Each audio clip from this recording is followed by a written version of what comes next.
At Wacker Neuson, we look back on over 70 years of progress in compaction experience. Now, we are launching a new era in the performance of vibratory plates.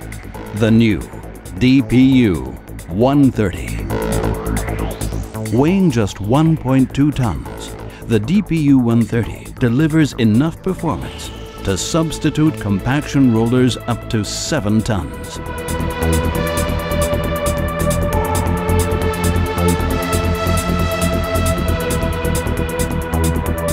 The DPU130 features an entirely new baseplate design which results in extreme maneuverability and easy handling. Due to its compact size and design, the DPU130 is easy to handle and transport on the job site.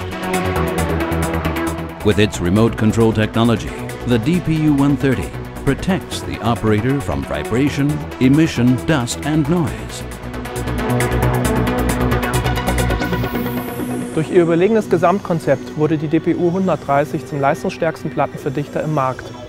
Mit ihren 2 Untermassen ist sie leichter zu steuern als ein Modellauto. The DPU130 from Wacker Neuson.